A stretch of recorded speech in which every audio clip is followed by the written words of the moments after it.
So, Barney, on behalf of the Edible Health team, I just wanted to say thanks for joining us and getting involved in our very first meet and greet. Yeah, welcome. So the whole idea of this is basically we wanted to get the team together and start, all of us work in our own little areas, and sometimes some of us have direct contact with customers and others don't. And we found it was really important to start sharing some of our customer stories directly with our team and hopefully with the wider Edible Health family, just to put the brand to life for a lot of people and help us understand that Edible Health Collagen really is helping empower people. And you were one of the first customers who came to mind, actually, when we started talking about this series, because you've got a really powerful story to tell. So we might kick off firstly with, before we just get into your particular story, we might ask you to firstly explain to us what ulcerative colitis is and what the symptoms are. Yeah, sure. So ulcerative colitis, basically, well, there's two main sort of digestive illnesses. One of them more people have heard of is Crohn's. More people have heard of that than ulcerative colitis. But basically they are the same thing, although Crohn's affects everything from your mouth to your rear end, basically, whereas ulcerative colitis is just your colon. No one really knows what causes it, apart from it's just basically your inflammation of your digestive tract, basically. There's numerous theories of what it might be. An overactive immune system, all through to allergies, to all sorts. But as far as I'm aware, I don't think anyone really still knows what exactly causes it. I sort of started it. I wasn't aware of it, excuse me, until early mid-20s, which is quite common. It tends to rear its head around that age or later, or much later in life, sort of in your sort of 60s or whatever. I think that's, unless that's changed, but that was what I was told. So it wasn't uncommon for it to sort of rear its head.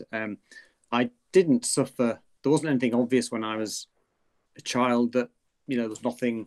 I was nothing that would say, "Oh, something's not right here." I didn't, nothing really twigged until, when was it? I think I just started.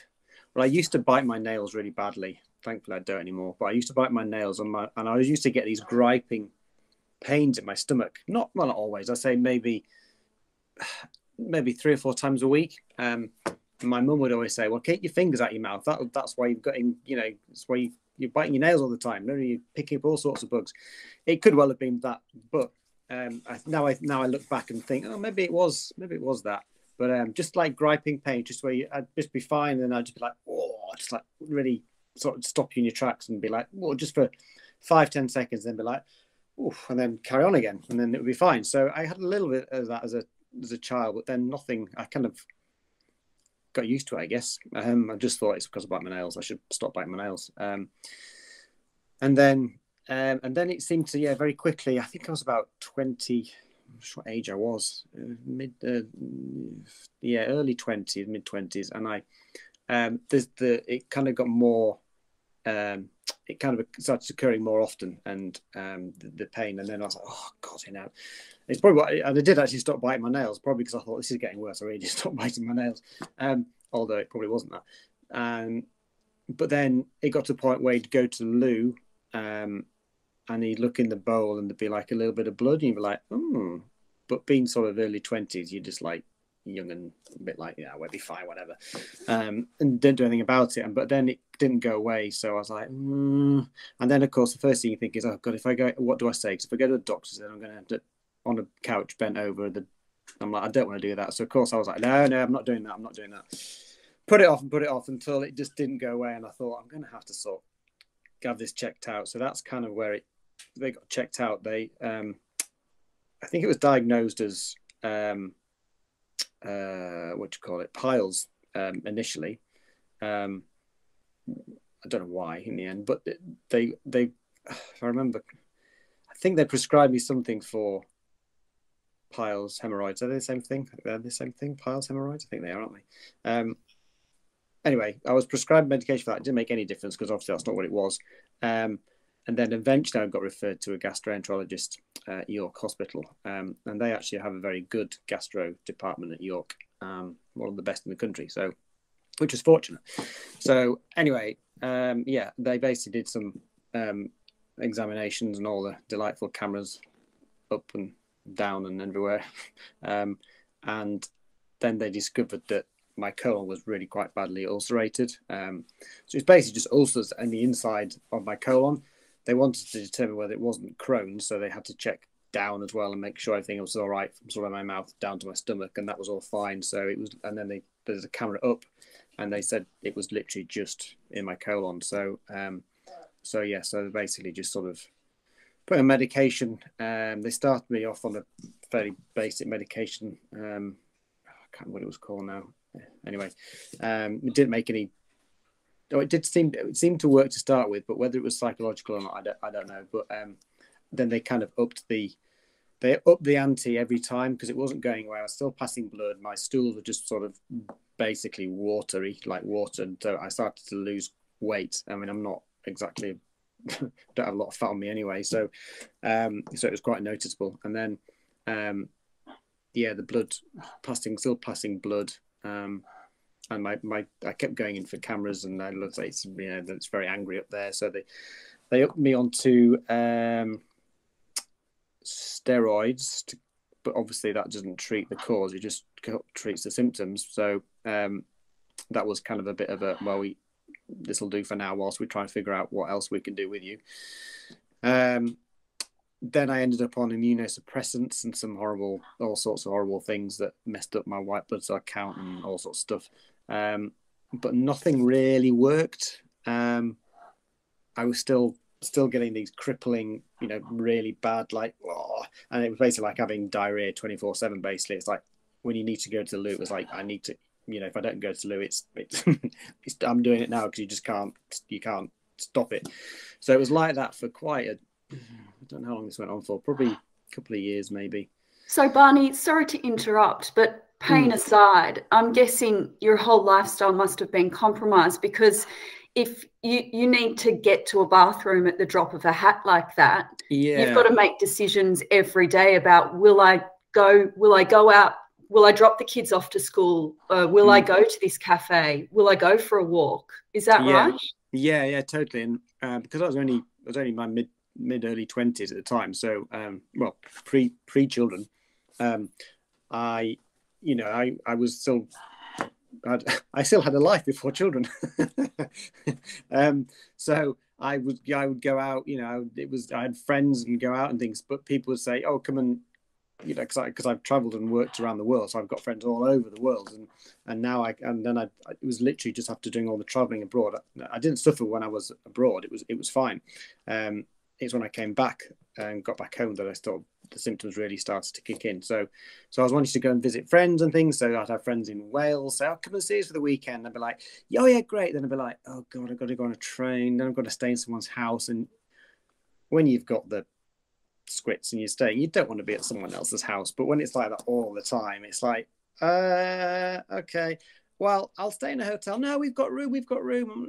Yeah. But then, of course, you don't want to explain to them why you would rather stay in a hotel or not go at all. So yeah, it did massively. And to a certain extent, it still does a little bit now, because I always, if you're staying somewhere, then I know even now I need to go to the loo more often than most people, once, twice a day, whatever. So there's always that. It's always in the back of my mind, like, yeah, I always think, if it's somewhere, I kind of go somewhere and I almost kind of suss out, right, where's the bathroom and where's my bed, where am I staying, and there's a bathroom right next to someone else's bedroom, because that'd be embarrassing. And then, like middle of the night, you've got to go up and, so yeah, it does massively. I mean, I don't think about it now, because it's a lot better than it was when I was poorly, but I sort of don't really think about it now as much. But it definitely does have a big effect, on all sorts of your life, I suppose. Now you mention it, now I think about it, I'm like, yeah, I guess it does. We'll talk about diet in a second, but there are other areas of life that I think can affect colitis, aren't there? So, for example, stress, that's a big trigger, is it, for you? Yeah. My even now, my guts tend to suffer towards the end of towards the end of the season. So towards the end of, you know, sort of October, November time, where it's been all just like go all summer, and then kids go back to school in September, and then it just sort of slowly gets quieter and quieter and quieter until the end of the season, which is sort of October half term. And then then normally I would then suffer my guts, and my late wife would always say it would get to October, November, and I'd be like, oh, she goes, oh, it's that time of year again. I was like, yeah, and you know, it would sort of, I guess they spend all summer just like sort of all go, and I don't have, and then all of a sudden you kind of go, oh, and then your guts just go, oh, and 9 times out of 10 I end up on a course of antibiotics around sort of October, November time. So the stress is a massive, and I think, well, stress does massively affect people that have normal guts. You know, they are connected. Your stress and guts are connected. So yeah, very much makes a big difference. Yeah. Barney, you mentioned your work. We should give you a plug as far as Baxby Manor is concerned, and anyone can jump online and find out. But basically, if you can just quickly describe to us Baxby Manor in your own words. So it started out when I'd spent a year in Australia, and traveling around Australia for a year, doing the obligatory backpacking, and came home and thought, I need to get a proper job. What am I going to do? I'm not an academic. So I thought, what am I going to do? I thought, oh, well, I've lived a year in a tent in Australia. So camping in this country is a bit sort of, you know, privet hedges and all a bit prim and proper. And I was like, it's a bit, you know, Australia's completely opposite. It's just like, you know, pitch your tent anywhere you want, mate. You know, it's just like, find a spot, pitch up. You're like, okay. So I was like, okay, well, there's that extreme, and then there's this extreme here where it's just like lines and lines of things. I thought, well, if somewhere in the middle, or slightly more Australia, but not all the way there because it's not Australia, I'll set up a campsite. So I had the land. Luckily, live on a farm. There's 110 acres here at Baxby Manor, and I thought, okay, well, I'll set a campsite. So there was a field, 5-acre field, which is ideal. It was very sheltered. There's a stream running down one side. It's got a disused railway embankment on the other side, so it's really sheltered. And I thought, oh, it's an ideal spot for a campsite. So I set it up as a campsite, which then it was just when glamping was kind of everyone was, what's this glamping thing all about? So I timed it quite well because it was a new sort of thing that was just up and coming. So I kind of got in there with the glamping and opened it in 2000. It's my 10th birthday this year, so June 2012. Because it was a Jubilee weekend, so of course it's the same this year. And yeah, so it's basically a camping and glamping site that's more sort of eco conservation. You know, it's not nothing's manicured within an inch of its life. It's just we have pictures marked out, but there's proper campfires, so people can have their own campfire. We use local. We try and sell all sorts of local things. Big push on single-use plastics this year and last year. So we kind of bottle our own, you know, like Faith in Nature shampoos and little glass bottles and tell people to bring them back, that sort of thing.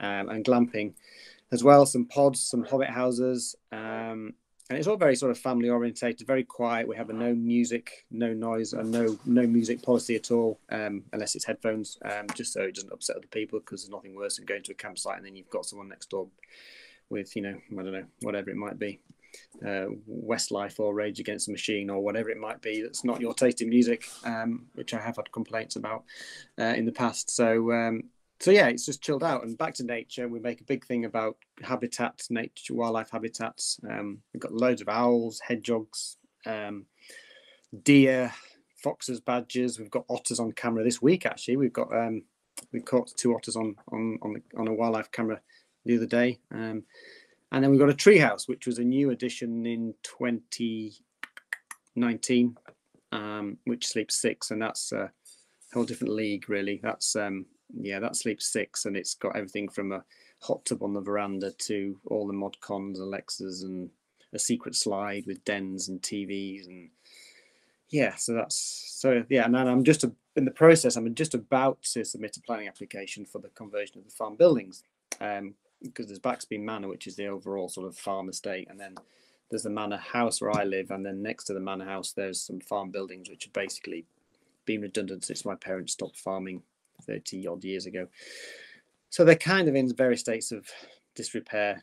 So there's a planning application just about to go in for converting those into a holiday let, which will sleep 10 or 12 people. So it's going to be like one rather than different one, like sleep 2 or 4. It's going to be one let that'll sleep 10 or 12 people. So that's about to be submitted. So that's my next thing, because I never stop. So anyone interested in a good break can touch base with you. And Barney, you said that you're about to have your 10-year anniversary. Congratulations. Yeah, thank you. I think if you're comfortable sharing this part of your story with us, because it I think it drives home how stress and anxiety can really play such a potent role in your health or otherwise. Can you take us back 10 years ago to when you were setting up and what was going on with your family life, and, you know, the real trauma that you were facing? So 10 years ago, 2012. So in 2012, I'm trying to think when I had my operation for my colitis. I can't remember when I had that now. Was I 20? So I think I'd already had, 10 years. How old am I? 40, 30? I must have already had the operation. I think I had it in my late 20s. Yeah. So you're definitely speaking like someone in their 40s, Barney. I know. How old am I? Terrible. So yeah, I was. So the campsite was set up, 2012. So we had, myself and my wife Holly we were expecting our first child, Felix, who was born September 2012. So we did the whole typical grand designs thing where a couple set on a humongous project of building a house, and then what's his name? The host guy, I forgot his name, grand designs guy, Kevin McLeod, then goes, Kevin. Oh, well, you've got some exciting news for us. And then you all roll back, oh, let me guess, they're pregnant. And then, yeah, we were there. And that was us. And I was like, I can't believe we're doing this. I was like, really? So anyway, first child was on the way. I guess it was stressful because, well, it was very stressful because it was completely over budget. I set a budget of sort of 100K to set this campsite, and it cost 200, nearly 300, I think, in the end. So massive stress. So it was sort of remortgaging going on my parents and credit cards, and I sold my car, and it was somewhat stressful. I'm trying to think what another relation to my guts at the time. I can't really remember at the time. I think I was so involved with setting up the business that I think it probably did the whole thing where my guts were just all so that it probably, and I suspect, I don't remember, to be honest, I suspect at some point probably in the winter of 2012 I probably was quite ill, I would imagine, because I would have stopped after the first year of just complete chaos and then suffered massively with it. But I did have, I'm trying to think what I'd had. I did for a short, I did when the medication wasn't working, when I had my colon, the colitis, they took my colon out because I was just getting so ill. But I think this was before the campsite opened. I'm sure it was. So I ended up basically with my colon being taken out as an emergency procedure, because I didn't want to have it taken out because I didn't want one of those colostomy bags. It was the last thing I wanted. So but they basically said, well, if you don't have it taken out, you're going to die. So I was like, well, I guess that's pretty definitive then. So I had to. So they took the colon out, and I ended up with a bag. But I knew I didn't want a bag, so I had that for a year, so my body recovered from the operation, and then I went back in, and I had what was called a reversal. So basically, I now don't have a bag anymore. But they basically used your small intestine as and basically created a large intestine. So you go to the loo like normal, basically. without the bag. So I had all that done before the campsite. So, but it was all relatively new, and these things take quite a long time to settle down. So, you know, you do suffer quite a bit for the first year or two until your body gets used to what's going on. But then once the campsite had opened, I kind of got into a routine. So, you know, like now, for instance, it's the middle of the winter. I'm sat here. I'm not going to lie. I've had lunch and a glass of wine because I can. So, you know, I just think make the most of it, because I know that summer's mental. And we're going to Costa Rica in a couple of weeks as well for 3 weeks. So that's more or less February gone. And then when I get back, it'll be the end of February, and I'm like, right, I've got a month now to get ready and get ready to open. So that's when it'll start again. And then it's just, you know, it's a bit of a whirlwind until you get to sort of October, really. So yeah, it's all a bit. It kind of goes, yeah, it's peaks and troughs, I guess. You just get used to living with it. And what about diet, Barney? So we know that stress and anxiety are triggers. What about eating the wrong or right foods? And what are the wrong and right foods for you? Well, yes, there are definitely triggers, and I know I'm pretty much, it's taken how long it's taken, over 10 years to work out what does and what doesn't, but I'm more or less there now with what I know that doesn't work or upsets me, although there are one or two things that sometimes surprise me. But I pretty much, I think in the number of years I've had my colon removed, worked out and eaten pretty much and drunk everything pretty much that I'm going to ever eat or drink. So there are things. I know basically the things that are good for you are really bad for me. So if you know, a high fiber diet, you must have a high fiber diet, and all fruit and veg and everything that basically you are told to eat just absolutely cripples me. If I was to go on the diet that, you know, if I were to see someone, a nutritionist, and they didn't know about my insides, and put me on a diet of what they would, you know, oh yes, you should have this, then I would be so ill.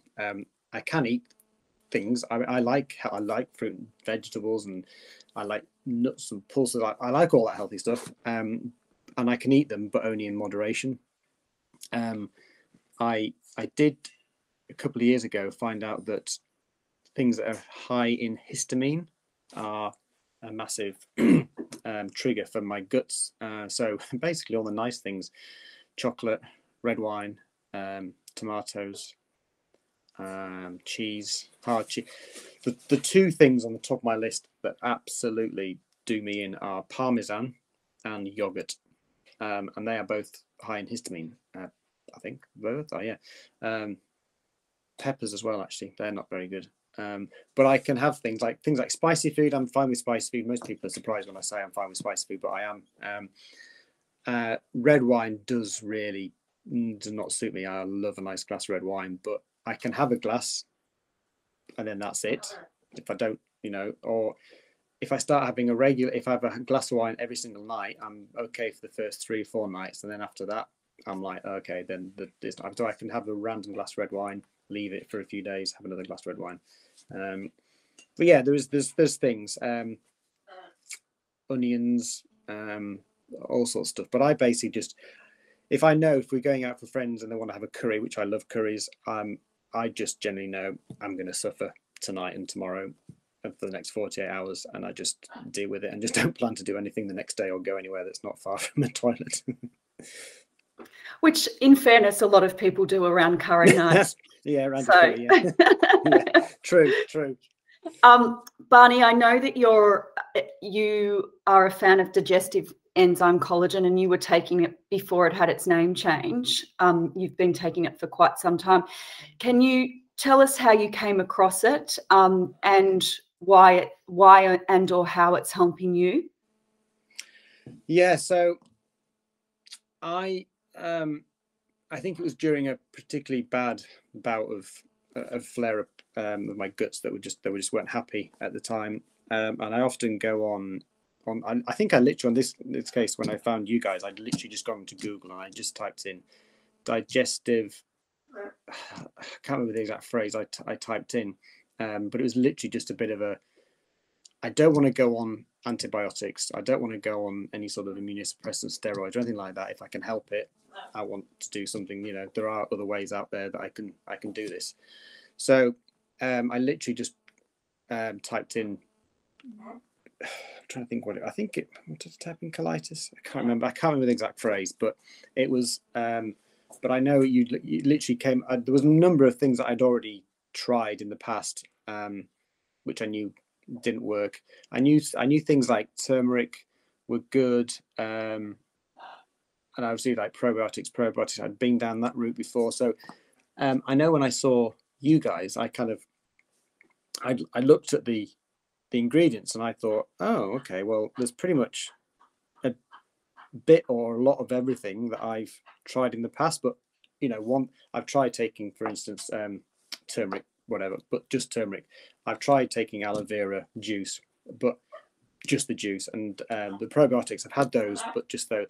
But then the edible health one, the collagen, I was like, oh, well, that's actually got all of that in and some. So I thought, okay, well, that's worth a try, because it's got everything that I've tried, rather than having to sit there in the morning and go turmeric, aloe vera juice, probiotics, and just have a line of, you know, things to take, which is just a bit depressing. So yeah, so the collagen just seemed to tick a box, and there's other things in there as well. So yeah, that's when I tried it, and then when I had the flare up, and I took, I think, I can't remember what I now said to Corinne in the end, but I think it was either double or triple, whatever the dosage was on the side of the tub, because I thought, well, there's nothing in here that's going to kill me. I'm not going to overdose on turmeric, am I? So, you know, it's I don't think you can, but so yeah, I just thought, okay, well, I'm not a normal person with taking a normal dose, so it's either that or it's this big pile of ciprofloxacin and whatever antibiotics.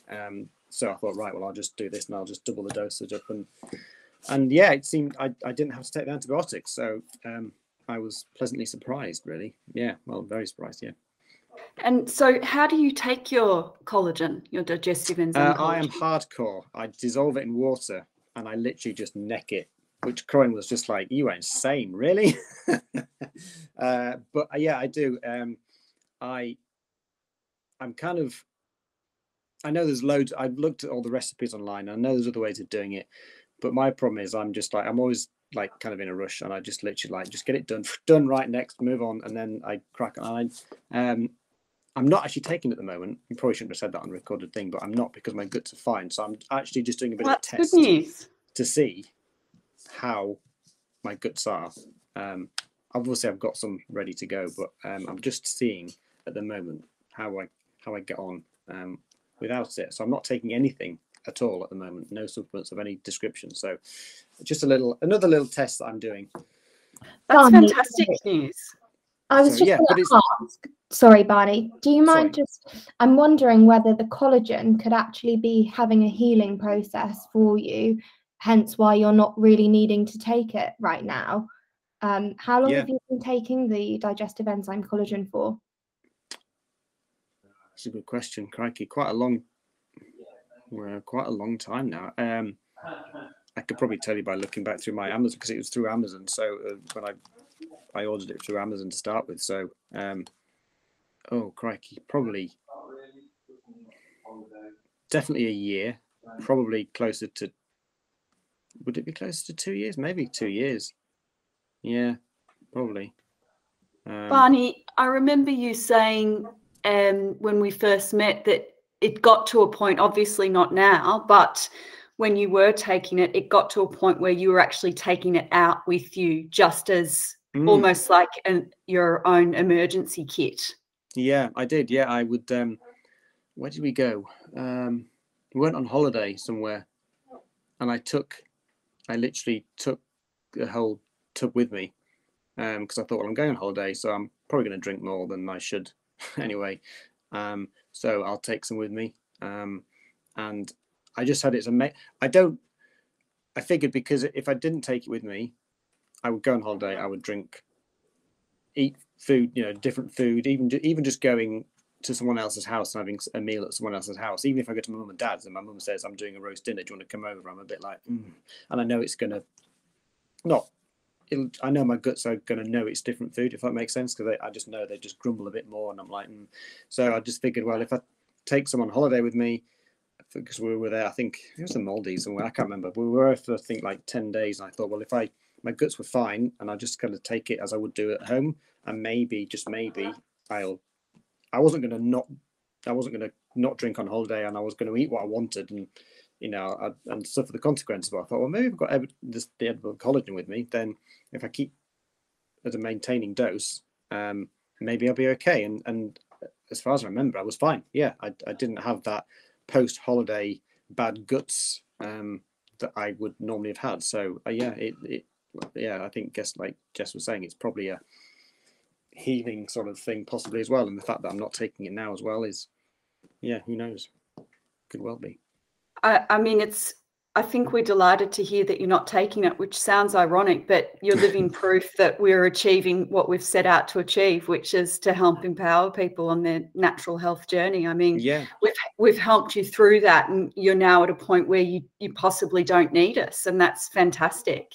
Yeah, well, it's there. It's there. I mean, I suspect at some point I may have to, again, I'd say when on holiday in sort of Costa Rica for 3 weeks, that's probably going to be, I think I'm probably going to take some with me, because that's just, just even things like, different climate, and it's obviously, it's very humid, tropical, and things like that can all have some sort of effect on you, on your guts. I'm going with my kids and my parents, so I think my guts are going to be under duress. Oh, well, we're always here, Barney. Yeah, it's been really great listening to your story, Barney, which I knew it was going to be. So thank you so much. No worries. No worries. If you think of anything else, just let me know. Absolutely, we will. Thank you.